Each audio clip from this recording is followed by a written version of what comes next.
Hello friends, मैं महावीर गोस्वामी। आज हम बात करने जा रहे हैं बेसिक इलेक्ट्रॉनिक्स में पॉइंट नंबर 6 रेक्टिफायर। देखिए दोस्तों, इस वीडियो के अंदर रेक्टिफायर के बारे में बताया जाएगा कि रेक्टिफायर कितने प्रकार के होते हैं और किस प्रकार से कार्य करते हैं। जो अपना रेक्टिफायर है, उस रेक्टिफायर का जो मूल उत्तरदायित्व होता है, जो रेक्टिफायर सर्किट है उसका जो मूल कंपोनेंट होता है, जो उसकी मूल डिवाइस होती है, जो उसकी युक्ति होती है, वो होता है पीएन जंक्शन डायोड। तो जो रेक्टिफायर सर्किट है ये पीएन जंक्शन डायोड से बना होता है, या हम ये कह सकते हैं कि जो रेक्टिफायर सर्किट है उसमें पीएन जंक्शन होता है और पीएन जंक्शन के द्वारा ही रेक्टिफायर सर्किट तैयार किया जाता है। सो फ्रेंड्स, हम बात करें कि रेक्टिफायर किसे कहते हैं, और रेक्टिफायर को हिंदी में कहते हैं दिष्टकारी।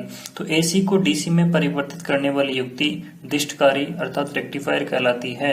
अर्थात जो अपनी एसी विद्युत धारा है उस एसी विद्युत धारा को डीसी विद्युत धारा में परिवर्तित करने वाली युक्ति रेक्टिफायर कहलाएगी। और ये जो रेक्टिफायर है ये सामान्यतः पीएन जंक्शन डायोड होते हैं। जो साधारण पीएन जंक्शन डायोड है वही रेक्टिफायर का कार्य करता है। इसी प्रकार में रेक्टिफायर सर्किट की बात करूं तो रेक्टिफायर सर्किट क्या होगा, यानी दिष्टकारी परिपथ क्या होगा, एसी को डीसी में परिवर्तित करने के लिए बनाया गया इलेक्ट्रॉनिक्स परिपथ दिष्टकारी परिपथ अर्थात रेक्टिफायर सर्किट कहलाता है। किसको, एसी को डीसी में परिवर्तित करने के लिए जो इलेक्ट्रॉनिक सर्किट तैयार किया जाता है वो इलेक्ट्रॉनिक सर्किट ही रेक्टिफायर कहलाता है। अब मैं बात करूं कि रेक्टिफायर कितने प्रकार के होते हैं। तो देखिए, रेक्टिफायर सामान्यतः दो प्रकार के होते हैं। एक हाफ वेव रेक्टिफायर होता है और एक फुल वेव रेक्टिफायर होता है। हाफ वेव और फुल वेव से मतलब क्या है यहाँ पर, कि जो रेक्टिफायर इनपुट्स जो अपना सप्लाई है उस इनपुट सप्लाई की हाफ वेव को आउटपुट में परिवर्तित करेगा अर्थात डीसी में परिवर्तित करेगा, वो हाफ वेव। और जो रेक्टिफायर सर्किट इनपुट सप्लाई के पूर्ण वेव को, पूर्ण तरंग को या पूर्ण साइकिल को डीसी विद्युत धारा में परिवर्तित करेगा वो फुल वेव रेक्टिफायर कहलाएगा। तो टाइप्स ऑफ रेक्टिफायर दो प्रकार के, half wave and full wave. जो हाफ वेव सर्किट है ये भी दो प्रकार का होता है, सिंगल फेज और 3 फेज। इसी प्रकार जो फुल वेव रेक्टिफायर है ये भी दो प्रकार का होता है, सिंगल फेज और 3 फेज। जो आपका फुल वेव रेक्टिफायर में जो सिंगल फेज है, ये सिंगल फेज दो प्रकार का होता है, centre tap tube transformer rectifier और ब्रिज रेक्टिफायर। ठीक है, तो यहाँ पर जो है इसके जो सिंगल फेज के अंदर फुल वेव रेक्टिफायर है उसमें एक में हम सेंटर टेप ट्रांसफार्मर यूज करेंगे और एक में ब्रिज रेक्टिफायर यूज करेंगे। तो इसके आधार पर भी single phase full wave rectifier है ये दो प्रकार के हो गए, centre tap transformer rectifier and bridge rectifier. So guys, सबसे पहले हम बात करते हैं हाफ वेव रेक्टिफायर की। इस वीडियो में आज केवल हाफ वेव रेक्टिफायर के बारे में बताया जाएगा। देखिए दोस्तों, यहाँ पर सबसे पहले हम बात कर रहे हैं single phase half wave rectifier की। तो single phase half wave rectifier की मैं बात करूं तो क्या होगा, इसकी डेफिनेशन क्या देंगे। तो इस पर जो आप single phase half wave rectifier है, इस प्रकार की जो परिपथ है, इस प्रकार के परिपथ में एसी को डीसी में परिवर्तित करने के लिए अर्थात जो एसी अपनी विद्युत धारा है उसको डायरेक्ट करंट यानी डीसी प्रकार की विद्युत धारा में परिवर्तित करने के लिए केवल एक ही डायोड की आवश्यकता होती है, केवल एक ही डायोड की आवश्यकता होती है। और इस प्रकार का परिपथ अर्थात जो हाफ वेव प्रकार का जो परिपथ है वो इनपुट जो वेव है, इनपुट वेव का केवल आधा चक्कर ही आउटपुट में प्राप्त होता है, आउटपुट में पास होता है और आधा पास नहीं हो पाता है। वो कैसे नहीं हो पाता है वो देखेंगे आगे दोस्तों। देखिए दोस्तों, यहाँ पर हाफ वेव रेक्टिफायर का सर्किट दिखाया गया है जिसके अंदर अपने एक ट्रांसफार्मर है जो हाई वोल्टेज जो अपने पास 230 वोल्टेज है उसको अपनी आवश्यकता अनुसार लो वोल्टेज में कन्वर्ट कर रहा है। जैसे 12 वोल्ट हो सकता है, 6 वोल्ट हो सकता है, 24 वोल्ट हो सकता है, अपनी आवश्यकता अनुसार। यदि हमें 230 वोल्ट का रेक्टिफिकेशन करना है तो हमें ट्रांसफार्मर लगाने की आवश्यकता नहीं होगी, डायरेक्टली हमें उसे इनपुट से देंगे। यहाँ पर ये आपको डायोड दिखाया गया है, ये सामान्य जो साधारण पीएन जंक्शन डायोड होता है वो डायोड है जिसको हम रेक्टिफायर सर्किट्स में जोड़ रखे हैं। तो देखिए दोस्तों, आपको ये जो आपका मेन सप्लाई है जहां पे 12 वोल्ट, 6 वोल्ट या 24 वोल्ट अपनी आवश्यकता अनुसार मिलेगी, तो इस सप्लाई के एक सिरे को रेक्टिफायर के एनोड से हमने कनेक्ट किया है और जो यहाँ इसका जो कैथोड है वहां से हमें आउटपुट प्राप्त होगा। ठीक है, और जो आपका ट्रांसफार्मर है या जो मेन सप्लाई है उसका तो दूसरा सिरा है वहां से हमें नेगेटिव सिरा प्राप्त होगा। ठीक है, जो कैथोड है वहां से हमें पॉजिटिव डीसी प्राप्त होगी और जो आपका सप्लाई का जो दूसरा सिरा है वहां से हमें नेगेटिव डीसी प्राप्त होगी। ठीक है, देखिए दोस्तों किस प्रकार से प्राप्त होती है कि जब हम इसको सप्लाई कर रहे हैं, अपना जो इनपुट वेवफॉर्म ये है कि इनपुट वेवफॉर्म ये एसी प्रकार का है, जब हम इसको इनपुट वेवफॉर्म दे रहे हैं तो क्या होगा कि आपके जो दोनों सिरे हैं इन दोनों सिरों पे वेव्स आएगी। तो यहाँ पर तो है आपको पॉजिटिव वेव्स आएगी और दोनों सिरों के अंदर 180 डिग्री का अंतर होता है, तो यहाँ पर आपके नेगेटिव वेव्स आएगी। ठीक है दोस्तों, तो इस प्रकार से मैं बात करूं तो ये जो आपका डायोड है, डायोड का ये पी क्षेत्र है,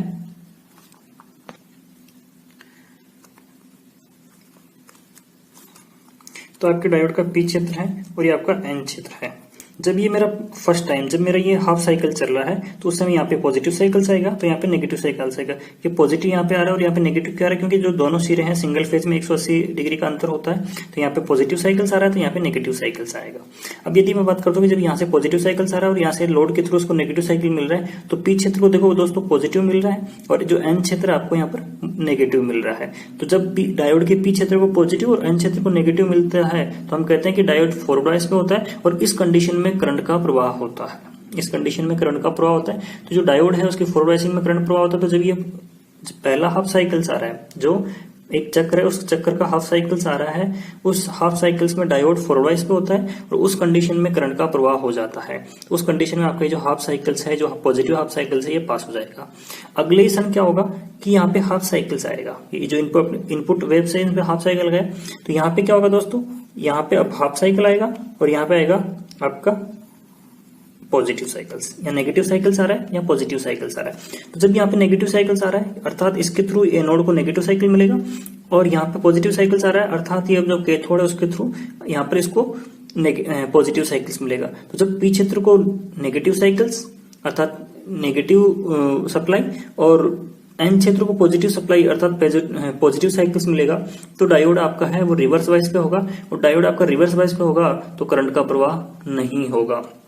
जब डायोड आपका रिवर्स बायस पे होगा तो करंट का प्रवाह नहीं होगा। तो इस कंडीशन में देखो दोस्तों यहाँ दिखाया गया है कि ये जो आपका हाफ साइकिल्स है, जो इनपुट का जो हाफ साइकिल्स है, नेगेटिव हाफ साइकिल्स है, वो यहाँ पर ब्लॉक हो जाएगा, वो आपका पास नहीं होगा। ठीक है, अगले सन क्या होगा, फिर उसके बाद में ये जो आपका नेगेटिव साइकिल है उसके बाद में पॉजिटिव साइकिल्स आएगा, पॉजिटिव साइकिल्स आएगा तो फिर वापस क्या होगा, जो आपका डायोड है वो पॉजिटिव साइकिल्स यानी ये वाली कंडीशन होगी, ये वाली कंडीशन होगी तो फॉरवर्ड बायस पे होगा और फॉरवर्ड बायस पे करंट का प्रवाह होगा अर्थात फिर जो आपका half cycle positive half cycle है वो आपका पास हो जाएगा। इसी प्रकार मैं आगे और बात करूं तो फिर उसके बाद में नेगेटिव हाफ साइकिल्स आएगा, जो नेगेटिव हाफ साइकिल्स आएगा उस कंडीशन में ये वाली कंडीशन बनेगी। तो इस कंडीशन में आपका जो डायोड है, ये डायोड आपका रिवर्स बायस पे होगा, रिवर्स बायस में करंट का प्रवाह नहीं होगा और रिवर्स बायस में करंट का प्रवाह नहीं होगा अर्थात ये साइकिल पास नहीं होगा, साइकिल ब्लॉक होगा। जो हमें आउटपुट में है लगभग ये वाला ऐसे एक छोड़ के ये प्राप्त होगा अर्थात हाफ साइकिल जो आपका पूर्ण साइकिल था, यदि यहां से लेकर यहां तक पूरा पास हो जाता तो हम कहते हैं कि ये फुल वेव है, लेकिन इसमें की जो एक वेव है, जो एक तरंग इस तरंग का आधा सही पास हो रहा है अर्थात ये हाफ वेव रेक्टिफायर है। तो हमें आउटपुट जो वेव फॉर्म है वो इस प्रकार की मिलेगी। तो देखिए दोस्तों ये आपका सिंगल फेज रेक्टिफायर था और सिंगल फेज रेक्टिफायर की विशेषता पढ़ते हैं कि इसमें आउटपुट वोल्टेज कितना होगा, करंट कितना होगा, एफिशिएंसी कितनी होगी, इसकी आउटपुट में फ्रीक्वेंसी कितनी मिलेगी। ठीक है, और एक विशेष बात ये दोस्तों ध्यान रखो कि हमने यहाँ पे डायोड के फर्स्ट कंडीशन में जो आपका डायोड है इसके हमने एनोड को एसी सप्लाई से कनेक्ट किया है और कैथोड से डीसी सप्लाई प्राप्त कर रहे हैं। जब एनोड को हम एसी सप्लाई से जोड़ते हैं और कैथोड से आउटपुट ले रहे हैं तो वहां पर पॉजिटिव डीसी मिलेगा और जब हम कैथोड को सप्लाई करते हैं, यदि मैं इसको उल्टा जोड़ दूं, यहाँ पे यहाँ कैथोड आ जाए और यहाँ पे एनोड आ जाए तो यहाँ से हमें नेगेटिव डीसी प्राप्त होगी। अर्थात मैं इसको उल्टा जोड़ दूं यानी इधर मैं कैथोड लगा दूं, इधर मैं कैथोड लगा दूं और इधर मैं एनोड लगा दूं तो यहाँ पर नेगेटिव डीसी प्राप्त होगी। ठीक है, तो हम डायोड को किसी भी प्रकार से संयोजित कर सकते हैं, इसमें कोई इफेक्ट नहीं पड़ता है इसकी कार्य प्रणाली पर। ठीक है दोस्तों, तो देखिए दोस्तों यहाँ पर नीचे यही दिखाया गया है कि डायोड के एनोड को इनपुट देने पर कैथोड से पॉजिटिव डीसी सप्लाई तथा कैथोड को इनपुट देने पर एनोड से नेगेटिव डीसी सप्लाई प्राप्त होती है। ये आपका मोस्ट इंपोर्टेंट पॉइंट है, इसका विशेष ध्यान रखना है और साथ साथ में ये भी ध्यान रखना है कि हम डायोड को किसी भी प्रकार से संयोजित कर सकते हैं। देखिए दोस्तों यहाँ पर सिंगल जो हाफ वेव रेक्टिफायर है, single phase half wave rectifier है, उसकी कुछ विशेषता दिखाई गई है। विशेषता ये दिखाई गई कि जो इसका आउटपुट वोल्टेज होता है वो आउटपुट वोल्टेज अर्थात VDC इक्वल VRMS यानी जो इसका इनपुट RMS है इंटू 0.45 वोल्ट होता है। ये इनपुट AC का RMS है तो VDC यानी आउटपुट में हमें कितना प्राप्त होगा, VRMS इंटू 0.45 वोल्ट। यदि हम इसको 10 वोल्ट दे रहे हैं तो 0.45 से मल्टीपल कर देंगे अर्थात 0.5 वोल्ट हमें आउटपुट में DC के रूप में प्राप्त होगा। और यदि हमें मैक्सिमम दे रखा हो तो यहाँ पर कर देंगे VDC equal maximum into 0.318 volts. ठीक है दोस्तों, तो हमें जब मैक्सिमम दे रखा हो तो हम उसको कैसे मल्टीपल कर देंगे, 0.318 से मल्टीपल कर देंगे तो उसका आउटपुट वोल्टेज प्राप्त हो जाएगा। और यदि हम डायरेक्ट ये भी कह सकते हैं कि VDC equal maximum upon pi होता है। VDC यानी output DC voltage equal maximum, इसका मैक्सिमम वोल्टेज यानी पीक वोल्टेज अपॉन पाई होता है। यदि मैं इसकी बात करूं कि इसके जो आउटपुट है, उस आउटपुट में जो हमें ये वेव्स प्राप्त हो रही थी, देखिए दोस्तों रेक्टिफायर जो है, इस रेक्टिफायर के द्वारा शुद्ध डीसी प्राप्त नहीं होती है, सामान्यतः शुद्ध डीसी प्राप्त नहीं होती है, और ये पल्सेटिंग डीसी प्राप्त होती है। पल्सेटिंग डीसी प्राप्त होती है अर्थात इसमें भी कोई वेव होती है, जो आपकी वेव है इस वेव की फ्रीक्वेंसी होती है, अर्थात ये वेव परिवर्तित होता रहता है।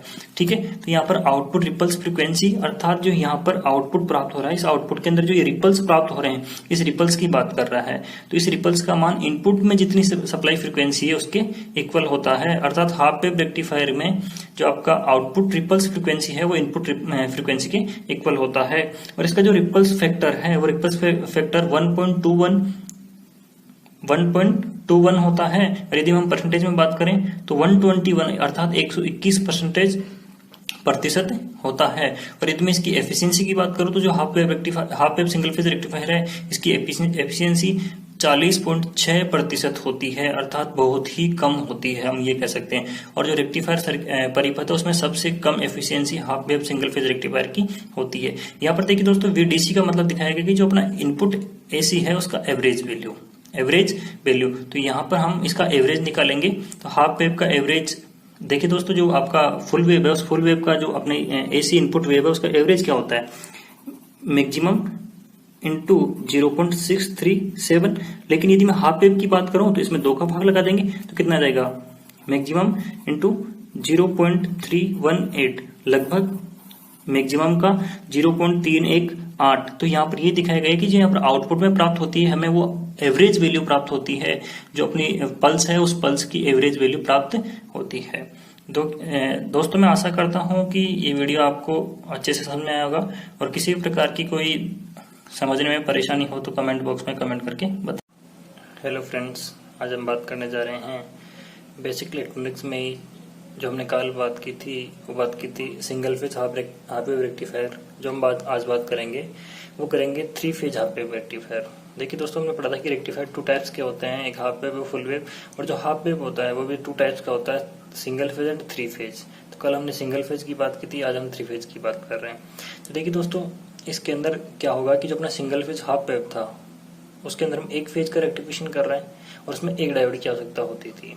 इसी प्रकार जो आपका 3 फेज रेक्टिफायर है हाफ वेव, उसके अंदर हम 3 फेज का रेक्टिफिकेशन करेंगे, अर्थात 3 फेज को AC को DC में कन्वर्ट करेंगे।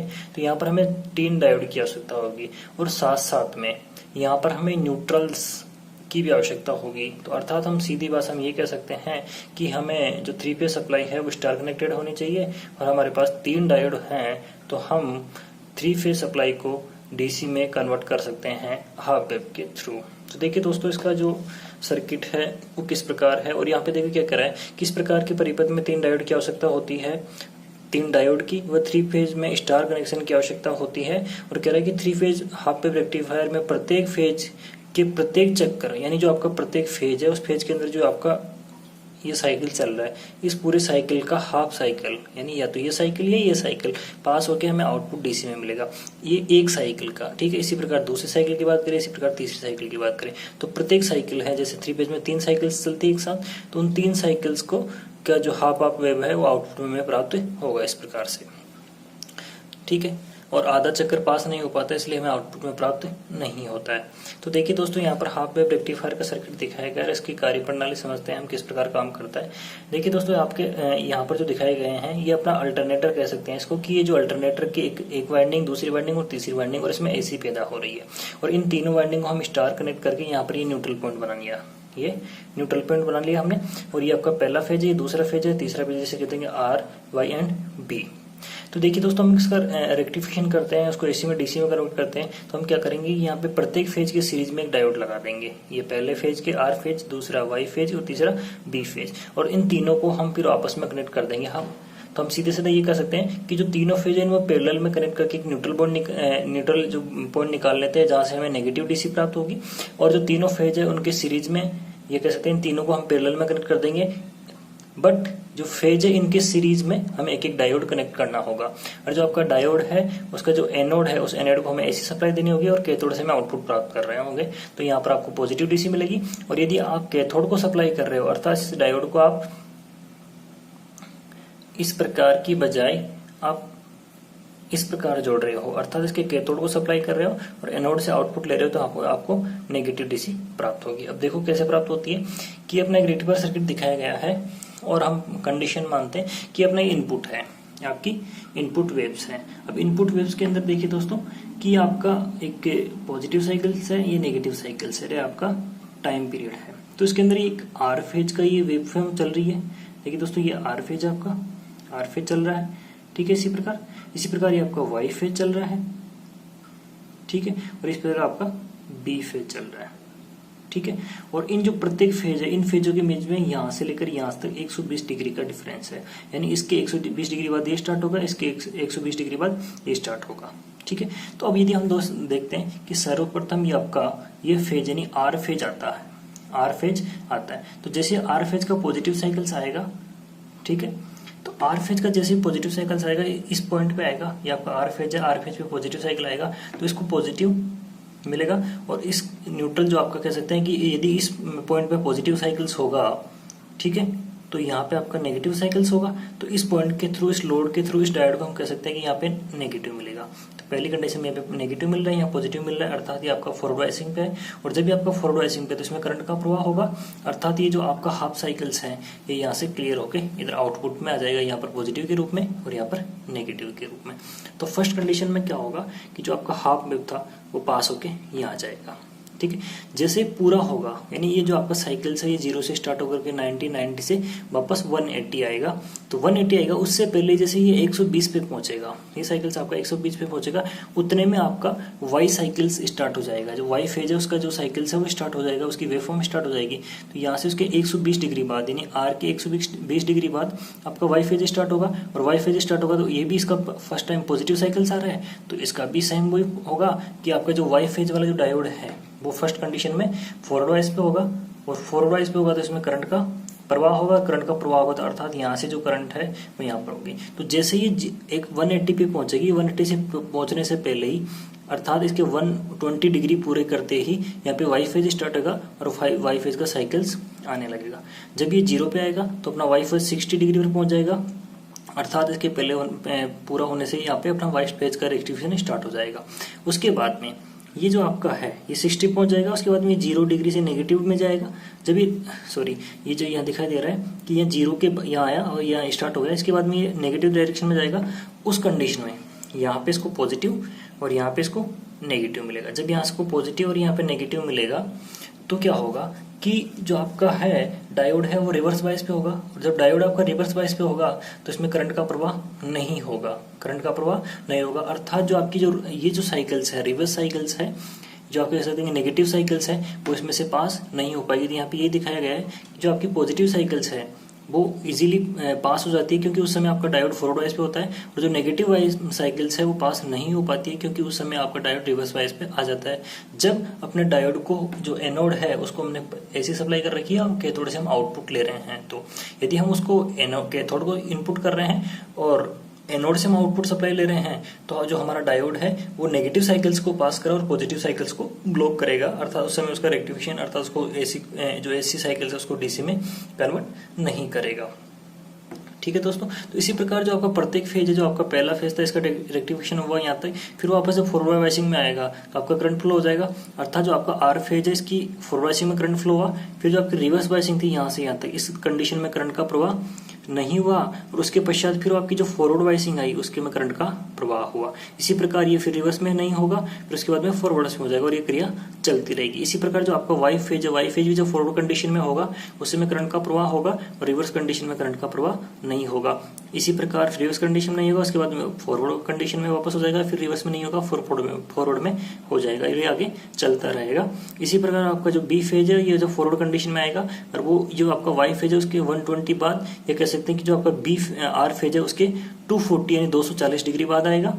ठीक है, जो सेम इन दोनों के बीच कंडीशन बन रही थी वही कंडीशन वाई और बी के बीच बनेगी और ये आपका फॉरवर्ड बायसिंग में करंट का प्रवाह हो जाएगा। जब ये फॉरवर्ड बायसिंग आपकी आएगी तो करंट का प्रवाह हो जाएगा, अर्थात आउटपुट में ये मिलेगी। जब आपकी रिवर्स बायसिंग आएगी, ये वाला साइकिल्स आएगा वाई फेज जो वाई का, तो यहाँ पे पास नहीं होगा, यानी इस साइकिल को ये ब्लॉक कर देगा। फिर आपका फॉरवर्ड पास हो जाएगा, फिर आपका रिवर्स पास नहीं होगा। ठीक है, तो इस प्रकार से दोस्तों कार्य करेगा आपका जो आपका 3 फेज हाफ वेव रेक्टिफायर है। अब इसकी विशेषता देखते हैं, इसकी विशेषता क्या क्या है। जो 3 फेज रेक्टिफायर है, जो इसका आउटपुट वोल्टेज है वो इनपुट वोल्टेज का 1.17 इंटू RMS होता है। जो RMS वैल्यू हम इसमें इनपुट करेंगे उसका 1.17 इंटू RMS वैल्यू होगा, अर्थात इसका इतना हमें आउटपुट में प्राप्त होगा, जो हाफ वेव सिंगल फेज की अपेक्षा काफी अधिक है, या कह सकते हैं कि लगभग 3 गुना है, क्योंकि 3 फेज सप्लाईज है। और यदि हम RMS मैक्सिमम की बात करें तो आउटपुट में जो 3 फेज हाफ वेव है उसका output VDC equal maximum into 0.827 volt होगा। अपने पास यदि मैक्सिमम वोल्ट वैल्यू दे रखी हो तो उसको 0.827 से मल्टीपल कर देंगे, और यदि अपने पास RMS दे रखी हो तो 1.17 से उसको मल्टीपल कर देंगे, तो आउटपुट में हमें DC प्राप्त होगी। और जो इस प्रकार की जो अर्थात जो आपका 3 फेज हाफ वेव रेक्टिफायर है उसकी जो रिपल्स फ्रीक्वेंसी है वो इनपुट फ्रीक्वेंसी की 3 गुना होती है, अर्थात यहाँ पर यदि हमने 50 हर्ट्ज की सप्लाई अप्लाई की है तो यहाँ पर जो आपकी जो पल्स मिलेंगे वो टोटल पल्स 50 मल्टीपल 3 होंगे, क्योंकि जब हम डीसी इसमें डीसी में लेंगे तो यहाँ पर फेज समाप्त हो जाएंगे, डीसी के अंदर फेज नहीं होते हैं, तो यहाँ पर जो पल्स आएगी वो पल्स 50 मल्टीपल 3 होगी, 3 होगी, क्योंकि एक फेज का 50 है तो 3 फेज का 50 मल्टीपल 3। ठीक है, तो आपका जो आउटपुट ये कह सकते हैं कि रिपल्स फ्रीक्वेंसी होगी वो इनपुट फ्रीक्वेंसी का 3 गुना होगा, और जो उसका रिपल्स फैक्टर है वो 0.17 अर्थात 17% होता है, जो सिंगल फेज के रिपल्स फैक्टर से काफी कम होता है। और जिस भी रेक्टिफायर सर्किट का रिपल्स फैक्टर लो होता है वो डायोड एक अच्छी तरह से कार्य करता है, या अच्छा रेक्टिफायर डायोड रेक्टिफिकेशन सर्किट होता है। और जो इसकी एफिशिएंसी है वो लगभग 96.8% होती है, जो भी सिंगल फेज के रेक्टिफायर से काफी अधिक होती है। देखिए दोस्तों, मैं आशा करता हूं कि ये video 3 phase half wave rectifier समझने में काफी सुविधाजनक रहेगा, और इस प्रकार की वीडियो देखने के लिए लाइक और चैनल जो आपका चैनल है उसको लाइक शेयर एंड सब्सक्राइब करें। धन्यवाद। हेलो फ्रेंड्स, मैं महावीर गोस्वामी। आज हम बात करने जा रहे हैं जो अपना रेक्टिफायर है, उस रेक्टिफायर के अंदर single phase full wave rectifier. देखिए दोस्तों, हमने पहले पढ़ा था कि जो रेक्टिफायर है वो 2 टाइप्स के होते हैं, half wave and full wave. ठीक है, तो इससे पहले की जो 2 वीडियो थे उसमें हमने हाफ वेव के बारे में बात की थी। एक तो सिंगल फेज का था और जो दूसरा था आपका वो 3 फेज का था। इन दोनों के बारे में हमने बात की थी। तो जो आज हम बात करने जा रहे हैं वो बात करने जा रहे हैं फुल वेव रेक्टिफायर के बारे में। ठीक है दोस्तों, तो जो आपका फुल वेव रेक्टिफायर है, फुल वेव रेक्टिफायर में हमने पढ़ा है कि 2 टाइप्स का होता है। ये भी एक सिंगल फेज के लिए बनता है और एक 3 फेज के लिए बनता है। ठीक है, और जो आपका सिंगल फेज है, सिंगल फेज में भी 2 प्रकार का होता है। एक सेंटर टेप ट्रांसफॉर्मर यूज किया जाता है एक में, और सेंटर टेप ट्रांसफॉर्मर, और जो दूसरा होता है उस दूसरों में जो दूसरा डायोड, उसमें जो डायोड्स हैं उन डायोड्स को हम ब्रिज की भांति जोड़ते हैं, इसलिए बोलते हैं ब्रिज रेक्टिफायर्स। ठीक है, तो हम पहले बात करते हैं फुल वेव रेक्टिफायर क्या होता है, और उसके बाद बात करेंगे हम सिंगल फेज में जो रेक्टिफायर है, half and centre type bridge rectifier and centre type transformer rectifier and bridge rectifier की। तो देखिए दोस्तों, हमने जो हाफ वेव रेक्टिफायर उसमें पढ़ा है कि जो हाफ वेव रेक्टिफायर है वो रेक्टिफायर जो इनपुट्स जो आपका एसी है, उस एसी का जो वेव्स होता है, इस वेव्स का जो हाफ साइकिल, देखिए दोस्तों ये जो आपका वेव है, इस वेव पे फुल साइकिल्स है, एक पूर्ण साइकिल्स है। इस साइकिल्स में जो हाफ वेव भी है, दूसरा हाफ वेव भी है, 2 हाफ वेव मिलकर एक फुल अपना वेव बना रहे हैं, एक अपनी साइकिल्स बना रहे हैं। इस साइकिल्स का हाफ वेव वो पास करता है, यानी आधा चक्कर पास करता है और आधे को ब्लॉक कर देता है। ठीक है, जिस प्रकार की हमने ऐसे कोई डायोड जोड़ा है, इसको यहाँ पे एसी दे रहे हैं, इधर से एसी का एक सिरा दूसरा इधर से लेके जा रहे हैं, तो ये हाफ वेव को पास करेगा। ठीक है, तो अब हमें इस हाफ जो वेव्स है, अपनी इस तरंग है, ये जो आपकी साइकिल्स, इस पूरी साइकिल्स को हमें डीसी में कन्वर्ट करना हो, अर्थात ये जो साइकिल्स हैं, इस साइकिल को, ये जो हाफ वेव इसको भी और दूसरा हाफ वेव है इसको भी हमें एक दिशा में रखना हो, अर्थात डीसी विद्युत द्वारा हम परिवर्तित करना हो, एक दिशीय करना हो, तो उसके लिए हम एक अलग से सर्किट तैयार करते हैं, उसको कहते हैं फुल वेव रेक्टिफायर। और किस तरह से काम करता है, उसमें क्या क्या आवश्यकता होती है वो हम देखते हैं। तो आपका जो फुल वेव रेक्टिफायर वो क्या करा है कि इस प्रकार के रेक्टिफायर सर्किट द्वारा इनपुट्स ऐसी वेव फॉर्म के पूर्ण चक्कर, यानी जो आपका चक्कर बताएगा, इस पूर्ण चक्कर को हम डीसी में कन्वर्ट करेंगे, पूर्ण चक्र को डीसी में परिवर्तित किया जाता है। और जो आपके 2 टाइप्स के होते हैं, पहला बताया कि सेंटर टेप ट्रांसफार्मर रेक्टिफायर। देखिए दोस्तों, इसमें क्या होता है कि जो हमें रेक्टिफायर सर्किट होता है उसमें एक ट्रांसफार्मर एंड 2 डायोड की आवश्यकता होती है। और जो आपका ट्रांसफार्मर होता है उसकी सेकेंडरी वाइंडिंग में सेंटर टेप होनी चाहिए, अर्थात जो सेकेंडरी वाइंडिंग है 2 भागों में बटी होनी चाहिए। यानी इसका ये सेकेंडरी वाइंडिंग है और ये आपका ये प्राइमरी वाइंडिंग है। ठीक है, तो सेकेंडरी वाइंडिंग को हम 2 भागों में बांटेंगे, अर्थात इस वाइंडिंग के बीच में एक मध्य सिरा युक्त निकालेंगे। ठीक है, और इसके अंदर फिर क्या करेंगे, हमें 2 डायोड लेंगे। जो आपकी अंतिम सिरे, जो एंड वाले सिरे हैं, उन पे हम डायोड जोड़ देंगे सेम डायरेक्शन में, दोनों में जिस भी डायरेक्शन जोड़ रहे हैं। यदि आपको एनोड को सप्लाई कर रहे हो तो इधर भी एनोड को सप्लाई करना है, और आप कैथोड को सप्लाई कर रहे हो तो इधर को कैथोड को सप्लाई करना है। तो आपका इसका एनोड है, इसका कैथोड है, इसका एनोड है, इसका कैथोड है। फिर इन दोनों को आपस में आपको मिला देना है। और यहाँ से जो आपका सिरा है ये नेगेटिव डीसी की भांति काम करेगा, और जो आपको जहां से 2 डायोड के कैथोड मिल रहे हो आपको पॉजिटिव डीसी की भांति काम करेगा। वो कैसे काम करते हैं वो देखते हैं दोस्तों। देखिए दोस्तों, इसमें अब एक बार पढ़ लेते हैं क्या क्या कह रहा है कि सेंटर टेप ट्रांसफार्मर द्वारा एसी इनपुट्स वेव को 2 भागों में विभक्त कर दिया जाता है। ठीक है, विभक्त कर 2 डायोडों को दी जाती है। यानी जो यहाँ पर हमने जो एसी इनपुट कर रहे हैं, इसको एसी इनपुट कर रहे हैं, इस एसी को ट्रांसफार्मर के माध्यम से 2 भागों में डिवाइड कर दिया, और 2 भागों में डिवाइड करके और हमने 2 रेक्टिफायर को दिया, अर्थात 2 डायोड को दिया। तो ये 2 डायोड्स हैं, उनको डीसी में कन्वर्ट कर रहे हैं। ठीक है, और साथ साथ क्या कह रहे हैं कि साइकिल्स के हाफ चक्कर को D1 यानी एक साइकिल्स पास करेगा, और दूसरे हाफ चक्कर को दूसरा साइकिल्स पास करेगा। और पास करने का कारण है कि वो फॉरवर्ड बायस पे होते हैं।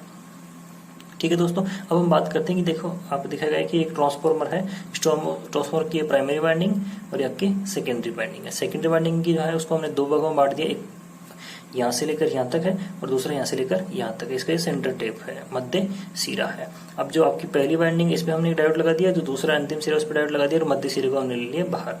ठीक है, तो देखिए दोस्तों, इसमें क्या होगा कि जैसे यहाँ पर हमने यहाँ पे वेव्स इनपुट में वेव्स दी है, तो इस इनपुट वेव को ये जो आपको ट्रांसफार्मर ये 2 भागों में तोड़ देगा, एक इतने भाग में और एक इतने भाग में। और दोनों भाग हैं, इनमें कुछ डिफरेंस होगा एंगल का। वो एंगल कैसा होगा कि यदि मान लो इसमें इतने की बात करूं तो यहाँ पे पॉजिटिव साइकिल्स आ रहा है, तो जो आपका ये वाला जो मध्य सिरा है, यदि इन दोनों की बात करो तो यहाँ पे नेगेटिव साइकिल्स आएगा। जो यहाँ पे दिखाया गया है कि यहाँ पे पॉजिटिव साइकिल्स आ रहा है तो यहाँ पे नेगेटिव साइकिल्स आएगा।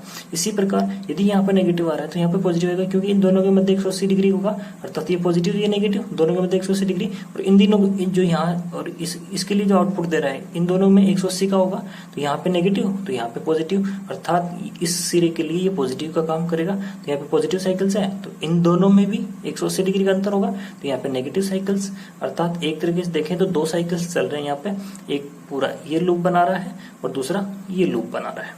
तो फर्स्ट कंडीशन कि जब हम यहाँ से अपना कोई भी पॉजिटिव साइकिल्स आ रहा है या नेगेटिव साइकिल्स आ रहा है, कि मैं मानता हूँ यहाँ पर अपना पॉजिटिव साइकिल्स आ रहा है, फर्स्ट टाइम ये साइकिल्स आ रहा है, यहाँ पे आपका ये साइकिल्स आ रहा है, तो मैं इधर देखता हूँ इस तरफ, या मान लो कि इस कोई भी साइकिल्स आ रहा है, एक साइकिल्स आ रहा है, कि मैं देखता हूँ फर्स्ट टाइम मेरा ये साइकिल्स आ रहा है, ये साइकिल्स आ रहा है। इसमें क्या होगा कि माना कि फर्स्ट टाइम जब ये साइकिल्स आपका पॉजिटिव साइकिल्स आ रहा है, तो जो मेरा ये पार्ट 1 है, सेकेंडरी का पार्ट 1 है और सेकेंडरी का पार्ट 2 है। जो सेकेंडरी का पार्ट 1 है उसमें की जो ऊपर वाला सिरा है, यानी जो एंड सिरा है, उस एंड सिरे पे पॉजिटिव साइकिल्स आ रहा है, जो मध्य वाला सिरा होगा उस पे नेगेटिव साइकिल्स आएगा। ठीक है, जब एंड मध्य वाले पे नेगेटिव साइकिल्स आ रहा है और एंड सिरे पे पॉजिटिव साइकिल्स आ रहा है, तो इस एनोड को पॉजिटिव मिलेगा, और इस जो सेंटर टेप है उसके माध्यम से वो सिरा जाएगा, जो नेगेटिव साइकिल से नेगेटिव साइकिल जाएगी, लोड के माध्यम से होते हुए डायोड को नेगेटिव साइकिल्स मिलेगी, अर्थात यहाँ पॉजिटिव मिलेगा और यहाँ नेगेटिव मिलेगा। तो इस कंडीशन में डायोड आपका फॉरवर्ड बायस में होगा, और जब डायोड आपका फॉरवर्ड बायस में होगा तो क्या होगा कि जो अपने साइकिल्स हैं वो साइकिल्स पास होकर आउटपुट में मिल जाएगी। तो जब यहाँ से पॉजिटिव साइकिल्स आ रहा है तो आपका जब D1 फॉरवर्ड बायस में आ रहा है, अर्थात इसने D1 ने ये साइकिल्स पास कर दी। अगली कंडीशन में क्या होगा कि नेगेटिव साइकिल्स आएंगी, ये नेगेटिव साइकिल्स आएगी। जब ये नेगेटिव साइकिल्स आएगी तो यहाँ पे पहले की अपेक्षा पोजीशन चेंज होगी, अर्थात यहाँ तो हो जाएगा अपना नेगेटिव और यहाँ हो जाएगा आपका पॉजिटिव। ठीक है, और इस कंडीशन में आपका यहाँ हो जाएगा नेगेटिव एंड यहाँ हो जाएगा आपका पॉजिटिव। पहली कंडीशन थी उसमें देखते हैं कि जब यहाँ पे पॉजिटिव था तो यहाँ नेगेटिव, और यहाँ नेगेटिव था तो यहाँ पॉजिटिव साइकिल आएगा, और यहाँ पॉजिटिव साइकिल आएगा, नेगेटिव आएगा क्योंकि 180 है। उस कंडीशन में क्या होगा कि जो आपका D2 है ये कार्य नहीं करेगा। वो कैसे नहीं करेगा कि यहाँ से इसको नेगेटिव साइकिल्स मिल रही है, अर्थात इसको नेगेटिव मिल रही है, और इस जो आपका सेंटर टेप है इसके माध्यम से इस लोड में होता हुआ यहाँ पर क्या मिल रहा है, पॉजिटिव साइकिल्स मिल रहा है। ठीक है, तो जब एनोड को आपको नेगेटिव और कैथोड को पॉजिटिव मिल रहा है तो ये रिवर्स बायस पे होता है, और रिवर्स बायस पे आपके करंट का फ्लो नहीं होता है, रिवर्स बायस में करंट का फ्लो तो नहीं आता, अर्थात ये डायोड उस समय काम नहीं करेगा। जैसे ही आप यहाँ पर रिवर्स साइकिल आएगी तो यहाँ पर रिवर्स साइकिल आ गई, यहाँ पे आपकी जो है यहाँ नेगेटिव साइकिल्स आ गई, यहाँ पर पॉजिटिव साइकिल्स आ गई, और यहाँ पर नेगेटिव साइकिल्स आ गई, और यहाँ पर पॉजिटिव साइकिल्स आ गई। तो जब यहाँ पर D1 की बात करें तो उस कंडीशन में क्या होगा, यहाँ पे नेगेटिव साइकिल्स आ रही है अर्थात आपको नेगेटिव मिलेगा, और यहाँ पे क्या आ रही है, इसके थ्रू यहाँ से पॉजिटिव साइकिल्स आ रही है अर्थात यहाँ पर पॉजिटिव आ रही है, अर्थात आपका जो D1 है वो रिवर्स वाइज पे होगा, और रिवर्स वाइज पे होगा तो काम नहीं करेगा। उस कंडीशन में आपका जो D2 है वो फॉरवर्ड वाइज पे होगा। कैसे कि यहाँ से आपकी जो नेगेटिव साइकिल्स आ रही है, नेगेटिव साइकिल्स के थ्रू होगी, यहाँ से लोड के माध्यम से होती हुई इस कैथोड को मिल जाएगी, और यहाँ से जो आपको पॉजिटिव साइकिल्स आ रही है ये वाली साइकिल, वो वाली साइकिल से डायरेक्ट आ जाएगी आपके एनोड के पास, अर्थात यहाँ पॉजिटिव मिल जाएगा और यहाँ नेगेटिव मिल जाएगा। जब यहाँ पॉजिटिव या नेगेटिव मिल जाएगा तो ये आपका काम करेगा, अर्थात आपका फॉरवर्ड वाइसिंग पे होगा, और जब फॉरवर्ड वाइसिंग पे होगा तो ये फ्लो करवाएगा। अर्थात उस कंडीशन में जब इनपुट्स का हाफ नेगेटिव साइकिल्स आ रहा है उस कंडीशन में D2 काम करेगा, और D2 यहाँ पे आउटपुट में हाफ साइकिल्स दे देगा। क्योंकि देखिए दोस्तों इसमें हाफ पॉजिटिव दिशा में कैसे मिली कि जो आपका ये सिरा था वो कंटिन्यूसली पॉजिटिव का काम कर रहा है, कंटिन्यूसली पॉजिटिव। जब पहले इसने पॉजिटिव पास किया, सेकंड टाइम में इसने पॉजिटिव पास किया, और ये हमेशा नेगेटिव का काम कर रहा है, इसलिए आपकी जो साइकिल्स है ये इसी दिशा में आएगी। अगले सन वापस फिर ये कंडीशन आएगी, अर्थात इससे आगे बढ़ेंगे, पॉजिटिव साइकिल आएगी, पॉजिटिव साइकिल आएगी तो D1 काम करेगा, फिर आपका नेगेटिव साइकिल आएगी, नेगेटिव साइकिल आएगी D2 काम करेगा, और इस तरह से ये वेव फॉर्म आपकी चलती रहेगी इसे। अर्थात जो आपको यहाँ से इनपुट्स जो सप्लाई थी उसकी दोनों वेव को, negative wave and positive wave को, negative half wave and positive half wave को इसने DC में कन्वर्ट कर दिया। ठीक है, यानी पूर्ण साइकिल है उसको DC में कन्वर्ट कर दिया, इसलिए कैसे हैं इसको हम फुल वेव रेक्टिफायर। ठीक है, तो ये आपका फुल वेव रेक्टिफायर में सेंटर टेप युक्त था। और दूसरा आपका ब्रिज। देखिए दोस्तों जो bridge rectifier and centre tap full wave rectifier है, दोनों की आउटपुट के जो डेटा है, जैसे आउटपुट वोल्टेज, आउटपुट जो रिपल्स फ्रिक्वेंसी, रिपल्स फैक्टर या एफिशिएंसी, ये सभी के समान रहते हैं। तो दोनों में हमें आउटपुट डेटा है, एक ही बार पढ़ेंगे। तो अब आगे हम बात करते हैं ब्रिज रेक्टिफायर की। तो फ्रेंड्स अब हम बात करते हैं ब्रिज रेक्टिफायर के बारे में। तो देखिए दोस्तों आपका जो सेंटर टेप ट्रांसफार्मर रेक्टिफायर था उसके अंदर हमें एक ट्रांसफार्मर की आवश्यकता होती है जो सेकेंडरी में सेंटर टेप हो, और उस ट्रांसफार्मर के कारण उस रेक्टिफायर जो सर्किट होता है उसका जो कॉस्ट है वो बढ़ जाता है। कॉस्ट को कम करने के लिए हमने क्या किया, एक अलग प्रकार का रेक्टिफायर बनाया जिसमें हमने 4 डायोड को ब्रिज होता है, जो सेतु होता है, सेतु की आकृति में जोड़ा, और उसके द्वारा उसके बाद हमने जो सिंगल फेज सप्लाई थी उसका रेक्टिफिकेशन करवाया। तो उसमें हमें ब्रिज रेक्टिफायर की आवश्यकता नहीं हुई। तो ब्रिज रेक्टिफायर की आवश्यकता नहीं हुई तो जो सेंटर टेप ट्रांसफार्मर उसकी आवश्यकता नहीं हुई। तो सेंटर टेप की ट्रांसफार्मर की आवश्यकता नहीं होने के कारण जो आपका रेक्टिफायर सर्किट है वो सस्ता हो गया। तो देखिए दोस्तों इसमें किस प्रकार से अपना सर्किट काम करता है और ये कैसे कैसे बनाया जाता है। तो सबसे पहले बात आती है कि जो आपका ब्रिज रेक्टिफायर है, ब्रिज रेक्टिफायर के अंदर हमें 4 डायोड की आवश्यकता होगी, जबकि सेंटर टेप ट्रांसफार्मर रेक्टिफायर था उसमें 2 डायोड एंड एक सेकेंडरी में सेंटर टेप ट्रांसफार्मर की आवश्यकता थी। ठीक है, जबकि हमें ब्रिज रेक्टिफायर में कोई ट्रांसफार्मर की आवश्यकता नहीं है, हमें केवल 4 डायोड्स की आवश्यकता है। और उन 4 डायोड हैं, उन 4 डायोडों को हम ब्रिज के आकार में जोड़ेंगे। ब्रिज के आकार में मतलब ऐसे इनको हम चारों को आपस में जोड़ देंगे। यहाँ डायोड लगा देंगे, यहाँ डायोड लगा देंगे, यहाँ डायोड लगा देंगे, और हम यहाँ पे डायोड लगा देंगे। इस प्रकार से इनको जोड़ेंगे और हम 2 सिरों पे आउटपुट देंगे और 2 सिरों से आउटपुट लेंगे। वो बाकी कैसे काम करता है हम आगे बात करते हैं। ठीक है दोस्तों, तो हमें क्या करना है कि जो आपके डायोड्स है उन डायोड्स का जो एनोड एंड कैथोड है, ये आपका एनोड एंड कैथोड है। तो 2 डायोड्स को हमें क्या करना है कि आपको 2 डायोड्स है उनको एनोड एंड जो कैथोड है उसमें हमें आपको 2 में से एक को एनोड एक जगह करना है, और दूसरे डायोड्स हैं 2 आपके बचे आपके पास, उनमें आपको क्या करना है जो आपके कैथोड है उनको एक जगह करना है। ये आपका कैथोड है, जो कैथोड है, जो आपका एनोड है उस एनोड से आपको मिलेगी नेगेटिव DC। ठीक है, और जो आपका कैथोड है उस कैथोड से मिलेगी आपको पॉजिटिव DC। ठीक है। उसके बाद में यहाँ पे क्या करना आपको कि इसको यानी अर्थात एक डायोड का एनोड और दूसरे डायोड का कैथोड और इसी प्रकार दूसरे डायोड का एनोड और दूसरे डायोड का कैथोड एक जगह जोड़ देना है। यदि हम पूरे असेंबल की बात करें तो असेंबल में देखिए दोस्तों इस प्रकार होगा कि आपका एक पूरा ये ब्रिज दिखाया गया है। ब्रिज में दिखा रहा है कि आपका ये D1 है, D2 है, diode 1, diode 2, diode 3 and diode 4। तो हम क्या किया कि जो दो डायोड्स हैं उन दो डायोड्स की जो कैथोड है कैथोड एक जगह जोड़ देंगे और जो दो डायोड है उन दो डायोडों के एनोड एक जगह जोड़ देंगे। तो ये जो D1 एंड D4 का हमने कैथोड एक जगह जोड़ दिया और जो D2 और D3 इनका हमने एनोड एक जगह जोड़ दिया। एनोड एनोड एक जगह जोड़ दिया हमने और कैथोड कैथोड एक जगह जोड़ दिया। जहां पर समान सिरे आपस में कनेक्ट होंगे वहां से हमें डीसी सप्लाई मिलेगी और जहां पे कैथोड कैथोड कनेक्ट होंगे वहां पे हमें पॉजिटिव डीसी और जहां पे एनोड एनोड कनेक्ट होंगे वहां से हमें नेगेटिव डीसी प्राप्त होगी। तो देखिए दोस्तों यहाँ पर कैथोड कैथोड है, यहाँ पे पॉजिटिव डीसी प्राप्त हो रही है हमें और यहाँ पे एनोड एनोड है तो यहाँ पे नेगेटिव डीसी प्राप्त हो रही है। इसी प्रकार जो अब बाकी बचा है D2 और जो D1 का है वो D2 का कैथोड है और D1 का एनोड है। अर्थात जो दो डायोड है इनके एनोड कैथोड एक जगह रखे हैं। इसी प्रकार जो दो शेष बचे उनके कैथोड और एनोड एक जगह रखे हैं। तो जहां से एक डायोड का कैथोड और दूसरे डायोड का एनोड कनेक्ट हो रखा है वहां पे हम एसी सप्लाई देंगे। इसी प्रकार यहाँ पे कैथोड एनोड एक जगह हो रखा है तो यहाँ से हम एसी सप्लाई देंगे। तो इन दोनों पॉइंटों पर हम एसी इनपुट देंगे और यहाँ से हमें डीसी आउटपुट प्राप्त होगी। तो किस प्रकार से काम करता है यहाँ पे दिखाया गया है कि मान लो फर्स्ट कंडीशन में आपको नेगेटिव साइकिल्स आ रहा है। जो आपकी इनपुट एसी है उसका नेगेटिव साइकिल्स है, ये पॉजिटिव आपकी, ये नेगेटिव है, ये आपका 0 है। कोई भी आ सकता है। देखिए दोस्तों जो हम सप्लाई कर रहे हैं इसमें पॉजिटिव साइकिल्स भी पहले आ सकता है, नेगेटिव साइकिल भी पहले आ सकता है। वो उनकी डिपेंड किया है कि जो हम जनरेट कर रहे हैं वो किस बेसिस पे कर रहे हैं। तो यहाँ पे नेगेटिव साइकिल्स आया, तो नेगेटिव साइकिल्स आया तो हम मानते हैं कि यहाँ से हमारा नेगेटिव साइकिल्स आ रही है और यहाँ से हमारा पॉजिटिव साइकिल्स आ रही है। ठीक है, क्योंकि दोनों जो आपके सिरे हैं सिंगल फेज के हैं तो सिंगल फेज के तो 180 का डिफरेंस होगा। यदि यहाँ से नेगेटिव जा रही है तो यहाँ से पॉजिटिव जाएगी और यहाँ से नेगेटिव जा रही है तो यहाँ से पॉजिटिव जाएगी। अब यहाँ से जो पॉजिटिव सिरा है वो आता है यहाँ पे, अर्थात इस कंडीशन में यहाँ पॉजिटिव मिल रहा है और यहाँ से मिल रहा है इसको नेगेटिव। यदि इस कंडीशन में देखते हैं जो आपका D1 है, ठीक है, D1 के एनोड को सप्लाई मिल रही है और D2 के कैथोड को सप्लाई मिल रही है। D2 के कैथोड को सब पॉजिटिव मिल रहा है अर्थात ये रिवर्स बायस पे होगा। ठीक है, और जो आपका एनोड जो आपका D1 है, D1 के एनोड को पॉजिटिव मिल रहा है अर्थात ये आपका फॉरवर्ड बायस पे होगा, ये आपका फॉरवर्ड बायस पे होगा। ठीक है, इसी प्रकार यहाँ से जो नेगेटिव सप्लाई आ रही है वो नेगेटिव सप्लाई कहाँ आएगी, वो यहाँ आएगी और यहाँ करके क्या हो रहा है, यहाँ करके वो D4 के एनोड को मिल रही है और D3 के कैथोड को मिल रही है। तो D4 के एनोड को मिलेगी तो आपका D4 है ये रिवर्स बायस पे हो जाएगा। ठीक है, तो इसी प्रकार जो D3 के कैथोड को मिलेगी नेगेटिव, ठीक है, तो आपका ये फॉरवर्ड बायस पे होगा, आपका फॉरवर्ड बायस पे होगा। फॉरवर्ड बायस पे होगा तो यहाँ से ये इसको करंट को फ्लो करवाएगा।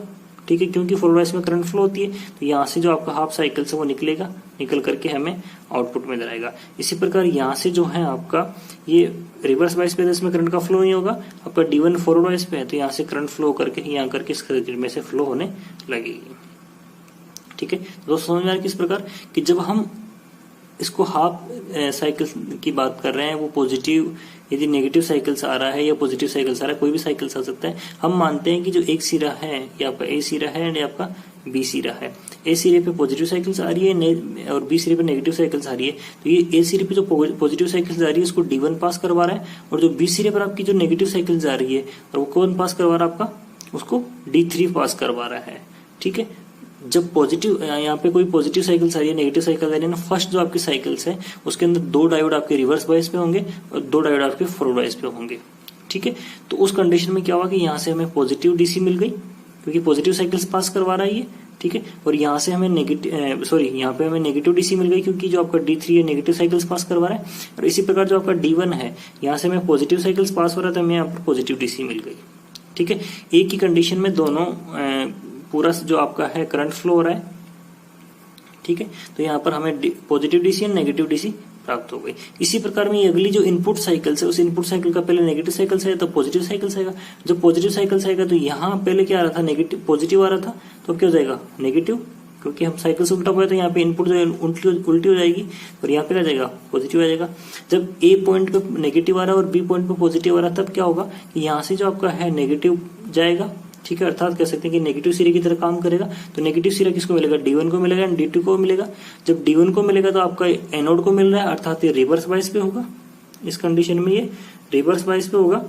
और जब आपके D2 को मिल रहा है तो आपका D2 किस में होगा, फॉरवर्ड बायस में होगा, फॉरवर्ड बायस में होगा। तो उस कंडीशन में आपका D2 फ्लो करवाएगा उसको, D2 फ्लो करवा के कौन सा साइकिल्स आ रहा है, यहाँ पे नेगेटिव साइकिल्स आ रहा है, तो D2 फ्लो करवा के इसको यहाँ भेजेगा और यहाँ से सप्लाई जाएगी नेगेटिव। ठीक है, तो एट ए टाइम जब नेगेटिव यहाँ साइकिल था तो भी इस पॉइंट से जो आपका सी ए पॉइंट मान लो ये डी है, तो सी से हमें नेगेटिव मिल रहा था। लेकिन जब यहाँ पे इनपुट सप्लाई का पॉजिटिव साइकिल्स आया उस कंडीशन में भी सी से हमें क्या मिल रहा है, नेगेटिव साइकिल्स मिल रहा है।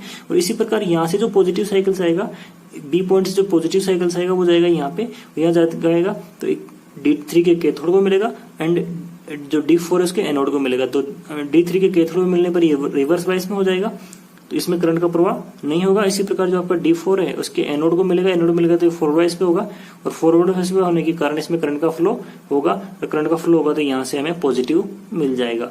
ठीक है, तो जब अपना पॉजिटिव साइकिल्स हो या नेगेटिव साइकिल्स हो, जो पहले जो अपने सिरे बन गए, अर्थात जहां से जो दो एनोड मिल रहे हैं, जो एनोड मिल रहे हैं वहां से हमें नेगेटिव सप्लाई डीसी, और जहां से दो कैथोड मिल रहे हैं वहां से पॉजिटिव सप्लाई मिलेगी। और इस प्रकार से ये साइकिल्स हमें चलते रहेंगे, ऐसे आगे बढ़ते रहेंगे। तो यहाँ पर ये दिखा जा रहा है कि जो पहला आपका हाफ साइकिल्स है, ठीक है, उस कंडीशन का है ये दूसरा हाफ साइकिल्स है। जैसे मान लो पॉजिटिव का है तो ये नेगेटिव का है, ये फिर पॉजिटिव फिर नेगेटिव फिर पॉजिटिव फिर नेगेटिव, ऐसे ही चलता रहेगा। तो इस प्रकार से हमने यहाँ पे जो आपका इनपुट एसी था उसके जो इनपुट एसी के फुल जो पूर्ण वेव है, पूर्ण चक्कर है, उस पूर्ण साइकिल्स को हमने डीसी में कन्वर्ट कर लिया, एक डीसी में कन्वर्ट कर लिया। और यहाँ पे हमेशा डीसी पॉजिटिव मिल रहा है और यहाँ से हमें नेगेटिव मिल रहा है। हमें विशेष ध्यान ये रखना है कि जहाँ पे दो कैथोड मिलते हैं वहाँ पे डीसी पॉजिटिव मिलता है, और जहाँ दो एनोड मिलते हैं वहां से हमें डीसी नेगेटिव मिलता है, और जहाँ पे एक कैथोड एनोड मिलता है इसको इनपुट सप्लाई करते हैं हम। ठीक है, तो अब देखते हैं कि इसके आउटपुट में वोल्टेज कितना मिलेगा और इसका जो एफिशिएंसी कितनी है। देखिए दोस्तों, आपको मैं पहले ही बता चुका हूं कि जो सिंगल फेज की जो फुल वेव रेक्टिफायर है जिसमें सेंटर टाइप ट्रांसफार्मर एंड आपका ब्रिज रेक्टिफायर है, दोनों का आउटपुट सेम होता है। ठीक है, तो आपका जो फुल वेव रेक्टिफायर है इसका जो आउटपुट वोल्टेज होता है, अर्थात जो VDC है या जिसको कह सकते हैं कि वोल्टेज एवरेज है, वो VRMS इंटू 0.9 वोल्ट होगा। और यदि मेरे पास मैक्सिमम दे रखा है तो VDC equal V maximum into 2/पाई होगा। ठीक है, जबकि सिंगल फेज जो हाफ वेव रेक्टिफायर था उसमें V मैक्सिमम अपॉन पाई था, तो उसका डबल मिलेगा क्योंकि दोनों साइकिल्स पास हो रहे हैं, तो इसको हम 2 से मल्टीपल कर देंगे। और वहां पर भी आपको कहता है यहाँ पर हाफ वेव में 0.45 था, तो अब आप पे फुल वेव हो रही है, तो क्या करेंगे, इसका हम डबल कर देंगे, जो पहले था उसका डबल किया 90 हो गया, अर्थात 0.9 वोल्ट। ठीक है, या हम ये कह सकते हैं कि V मैक्सिमम मल्टीपल 0.637 वोल्ट। ठीक है, ये इसका आउटपुट वोल्टेज होगा। यदि मैं आउटपुट फ्रीक्वेंसी की बात करूं तो देखिए दोस्तों, जो सिंगल फेज था उसके अंदर क्या था कि हाफ वेव पास हो रहा था, और जो हाफ था ये ब्लॉक हो रहा था, अर्थात जितनी आपकी इनपुट सप्लाई फ्रीक्वेंसी उतनी उसकी जो आउटपुट डीसी है उसमें फ्रीक्वेंसी होगी, उसमें फ्लक्चुएट होगी, उसमें कह सकते हैं रिपल्स होंगे। तो लेकिन यहाँ पे पूर्ण वेव यानी जो वेव है ये भी डीसी में कन्वर्ट होकर यहाँ आ जा रहा है, तो हम कह सकते हैं कि इसका डबल हो गया। तो इसका जो output frequency output ripples frequency input की दोगुनी होती है, अर्थात यदि यहाँ पर हमने 50 हर्ट्ज अप्लाई किया है, ठीक है, इनपुट में, तो आउटपुट में हमें 100 हर्ट्ज का जो ये कह सकते हैं कि 100 हाफ चक्कर मिलेंगे उसके अंदर। ठीक है, और इसकी हम रिपल्स फैक्टर की बात करें तो इसका जो रिपल्स फैक्टर होता है वो 0.48, यदि हम परसेंटेज में बात करें तो 48% होता है। इसी प्रकार यदि हम एफिशिएंसी की बात करें तो इसकी एफिशिएंसी जो आपका single phase half wave rectifier था उसकी दोगुनी होगी, क्योंकि ओल्ड डेटा इसके दोगुना होंगे। ठीक है, तो उसकी जो आपकी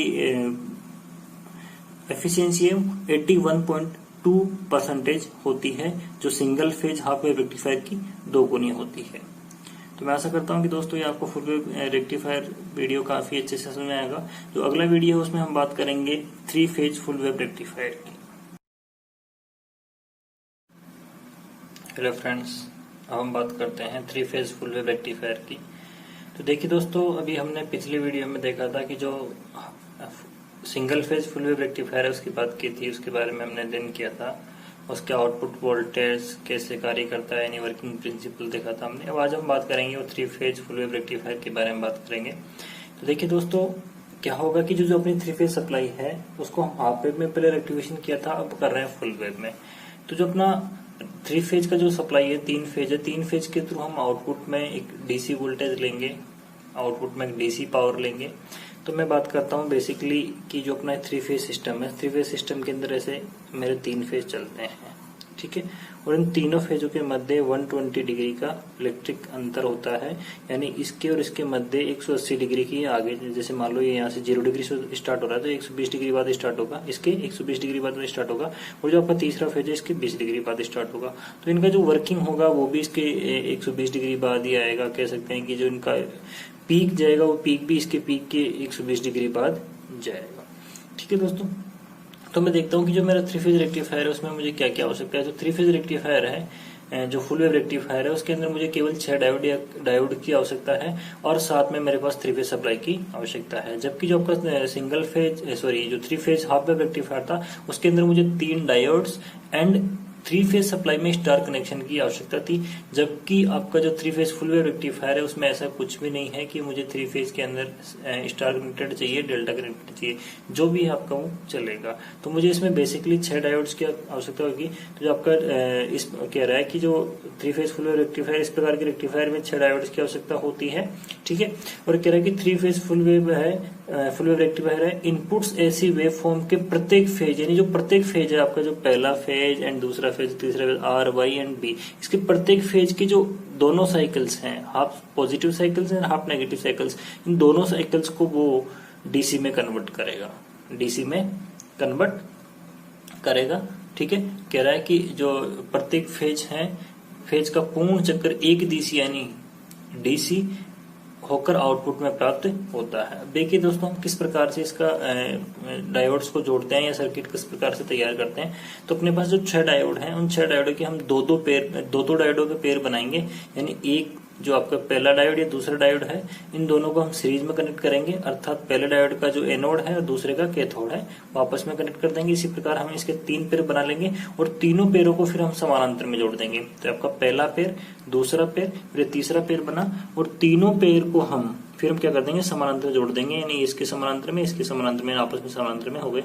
और जहां पर हमारा ये, अब उसके बाद समानांतर जोड़ने की बात करते हैं कि जो तीनों पेयर हैं, इनके जो डायोड्स हैं, इनके कैथोड एक जगह हो गए तीनों के। ठीक है, तो जहां से कैथोड एक जगह, वहां से हमें पॉजिटिव डीसी मिलेगा आउटपुट में, और जहां पे एनोड एक जगह है वहां से हमें नेगेटिव डीसी मिलेगा, और जहां पे 2 डायोडों के एनोड एंड कैथोड एक जगह मिले वहां से हम इनको इनपुट देंगे। तो पहले पेयर को हम यहाँ से देंगे, दूसरे पेयर यहाँ देंगे और तीसरा यहाँ देंगे। तो पहला फेज इसको मिलेगा, दूसरा इसको मिलेगा और तीसरा इसको मिलेगा। तो पहले फेज का रेक्टिफिकेशन ये करेगा, दूसरे का ये करेगा और तीसरे का ये करेगा। अब बात करते हैं कि इसको हम सप्लाई दे रहे हैं। तो जो अपना सप्लाई दे रहे हैं वो वेवफॉर्म इस प्रकार से चलता है कि ये मेरा ये आर फेज है, इसमें बात करें तो इसका ये पॉजिटिव साइकिल से नेगेटिव है, जीरो। ठीक है, तो मेरा ये आर फेज है, आर फेज पॉजिटिव डायरेक्शन में जाएगा। फिर जैसे ही ये यहाँ 0 से स्टार्ट हो रहा है 0 डिग्री, ये जाएगा 90 डिग्री इसका, फिर ये वापस 90 के बाद में कम होना स्टार्ट होगा, उतने में जो 120 पे जैसे पहुंचेगा वहां से अपना B phase Y phase start हो जाएगा, और वाई फेज अपना काम करेगा। तो फिर यहाँ से ये 90 डिग्री पे यानी पीक पे जाएगा, उतने में ये 0 पे आके फिर नेगेटिव डायरेक्शन में जाएगा। जैसे इसके 120 डिग्री बाद आपका बी फेज स्टार्ट होगा और बी फेज अपना काम करना स्टार्ट करेगा। तो हम बेसिकली कह सकते हैं, जनरली कह सकते हैं कि जो तीनों फेज हैं, तीनों फेजों के मध्य 120 डिग्री का डिफरेंस होता है, और 120 डिग्री के बाद अपने वर्किंग में आते हैं। ठीक है, तो हम यहाँ पे बात करें कि जो पहला फेज है आर फेज है। आर फेज यदि मैं बात करूं तो आर फेज है, इसमें क्या हो रहा है कि आर फेज के जो आउटपुट्स हैं, आर फेज का इनपुट है, उनका रेक्टिफिकेशन करके आउटपुट में हमें देंगे। तो ये मैं फर्स्टली बात करूं तो यहाँ पे मेरा पॉजिटिव साइकिल्स आ रहा है, अर्थात यहाँ पे मेरा पॉजिटिव साइकिल्स आ रहा है। तो जब मेरा यहाँ पे पॉजिटिव साइकिल्स आ रहा है तो उसमें क्या होगा कि यहाँ इसको पॉजिटिव मिल रहा है, इसको पॉजिटिव मिल रहा है, और यहाँ पे हम कनेक्ट करेंगे लोड। ठीक है, तो मेरा ये पॉजिटिव साइकिल्स आ रहा है, तो एक तरफ मेरा पॉजिटिव है, दूसरी तरफ नेगेटिव। यहां से मैं अप्लाई करूं तो इस तरफ मेरा पॉजिटिव जा रहा है और इस तरफ मेरा क्या जा रहा है, नेगेटिव जा रहा है। ठीक है, ऐसे मैं बात करता हूं। ठीक है, तो क्या होगा कि यहाँ पे इसको पॉजिटिव मिल रहा है, इसको नेगेटिव मिल रहा है, तो यहाँ से करंट ऐसे फ्लो होगी और यहाँ से ऐसे फ्लो होगी। ऐसे करके लोड के थ्रू यहाँ पे आउटपुट में प्राप्त हो जाएगी। ये हम कह सकते हैं कि यहाँ पे जब अपना पॉजिटिव साइकिल्स आ रहा है तो हम मानते हैं कि बेसिकली यहाँ पे पॉजिटिव साइकिल्स आ रहा है, तो ये पॉजिटिव साइकिल्स यहाँ से हमें आउटपुट में प्राप्त हो जाएगा और यहाँ पे पॉजिटिव के रूप में प्राप्त हो जाएगा। ठीक है, इसी प्रकार जब मेरा नेगेटिव साइकिल्स आ रहा है, इसका हाफ नेगेटिव साइकिल्स आ रहा है, तो उस समय जो आपका ये डायोड है, ये डायोड तो क्या होगा, रिवर्स बायस में होगा। नॉर्मली जब यहाँ पे पॉजिटिव साइकिल्स आ रहा है तो ये पॉजिटिव साइकिल्स पे फॉरवर्ड बायस पे था, और ये रिवर्स बायस पे था, इसमें करंट का फ्लो नहीं होगा और इसमें करंट का फ्लो होगा। इसमें करंट का फ्लो होता है, यहाँ पे मैंने इसने आउटपुट डीसी दे दिया, और अगले ही क्षण जब ये नेगेटिव साइकिल्स आएगा, यहाँ पे जब इसका आर फेज का नेगेटिव साइकिल्स आ रहा है, ये वाला नेगेटिव साइकिल्स आएगा, तो यहाँ पे इसको नेगेटिव साइकिल्स आएगा, तो इसके कैथोड को नेगेटिव मिल रहा है, मींस ये आपका फॉरवर्ड बायस पे है, और इसके एनोड को नेगेटिव मिल रहा है इस कंडीशन में, अर्थात ये आपका रिवर्स बायस पे है। तो इस समय इसमें करंट का प्रवाह नहीं होगा, जो करंट का प्रवाह वो यहाँ से होगा और यहाँ से होकर के हमें नेगेटिव साइकिल्स मिल जाएगा, अर्थात यहाँ पे डीसी आपको आउटपुट में मिल जाएगा, नेगेटिव डीसी मिल जाएगा।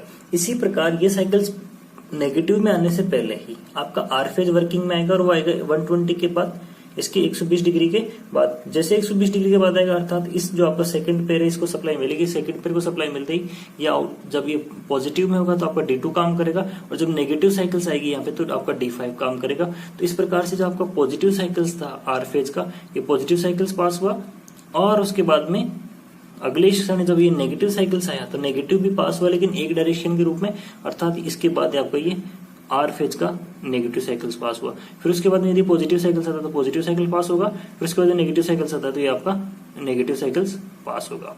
इसी प्रकार आपका बी फेज आ रहा है, तो इसके 120 डिग्री बाद आपका बी फेज स्टार्ट होगा, और फिर वही पॉजिटिव नेगेटिव चलता रहेगा, अर्थात यहाँ से पहले पॉजिटिव जाएगा, उसके बाद में नेगेटिव जाएगा, ठीक है, फिर नेगेटिव जाएगा तो आपका D5 काम करेगा, फिर इसके बाद में पॉजिटिव जाएगा तो D2 काम करेगा, फिर आपका नेगेटिव जाएगा तो D5 काम करेगा।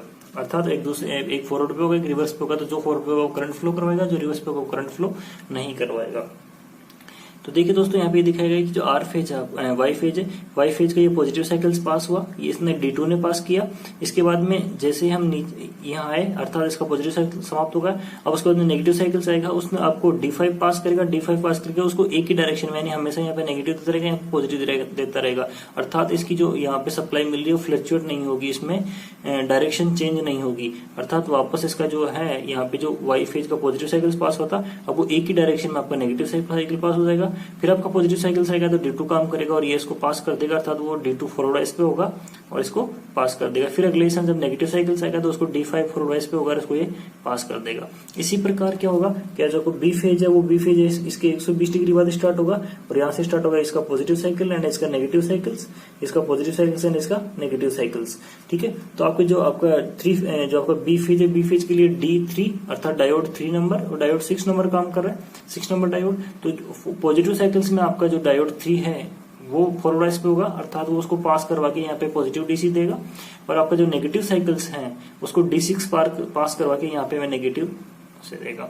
तो एक तरह से देखें तो यहाँ पर जो प्रत्येक फेज है उसका एक अपना वेव आ रहा है, ठीक है, और पूर्ण साइकिल आ रहा है, पूर्ण साइकिल आ रहा है। अब यदि मैं अन्य रेक्टिफायर की अपेक्षा इसकी बात करूं तो इस रेक्टिफायर का जो है आउटपुट है वो स्मूथ होता है, क्योंकि इसका जो लगभग आउटपुट है वो देखो इस तरह तक हो रहा है, इस तरह से नीचे नहीं गिर रहा है, जबकि जो अन्य आउटपुट थे उनके इस तरह के हो रहे थे। यदि मैं फुल वेव की बात करूं तो ऐसे आ रहा था, यानी यहाँ से जा रहा था फिर 0 हो रहा था, यानी इसमें ये इतना गैप आ जा रहा था। यदि मैं सिंगल फेज की बात करूं तो सिंगल फेज में मुझे काफी इतना डिफरेंस मिलने लग रहा है, यानी यहाँ तक कोई सप्लाई नहीं थी, तो इसीलिए इसका जो रिपल्स फैक्टर वो ज्यादा था, ठीक है। और जो आपका 3 फेज है इसके अंदर क्या हो रहा है कि आपका जो सप्लाई ऑफ फ्लक्चुएट कम कर रही है उसका जो वेरिएशन है वो कम हो रहा है, तो इसीलिए जो उसका रिपल स्पेक्ट्रम है बहुत ही कम होता है। जो सबसे जो अच्छा रेक्टिफायर होता है वो 3 फेज फुल वेव रेक्टिफायर होता है। इसका आउटपुट स्मूथ होता है, इसका आउटपुट लगभग कांस्टेंट वैल्यू का होता है, बहुत कम परिवर्तनीय होता है, जो रिजल्टेड होता है बहुत ही कम परिवर्तनीय होता है। तो यदि इसकी हम आउटपुट की बात करें कि आउटपुट वोल्टेज कितना होगा, तो जो 3 फेज जो है इस 3 फेज फुल वेव रेक्टिफायर का आउटपुट वोल्टेज है, यानी अर्थात VDCF √3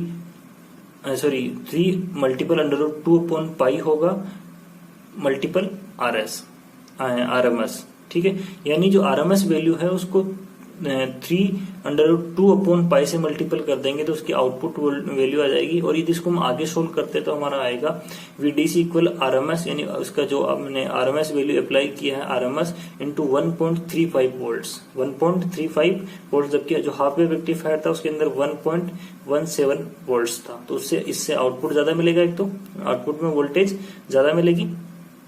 और यदि हमें मैक्सिमम मान दे रखा हो तो मैक्सिमम के अंदर क्या कर देंगे कि VDC अर्थात आउटपुट डीसी, तो उसका मान हो जाएगा 3/पाई मल्टीपल मैक्सिमम।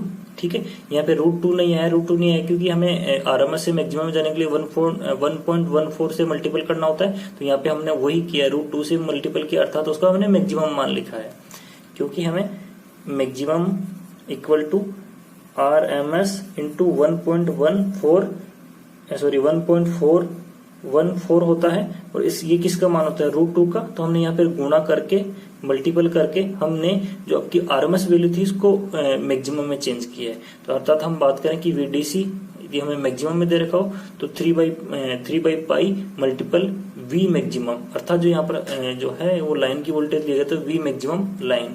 और यदि हमें इसमें बात करें कि मैं इसका शॉर्ट डायरेक्ट निकालूं जिसे मुझे मल्टीपल करते ही आ जाए, तो उसका मान है 0.955 मल्टीपल वी मैक्सिमम, अर्थात 0.955 को हम वी मैक्सिमम से मल्टीपल कर देंगे तो हमारे पास आउटपुट वोल्टेज आ जाएगी।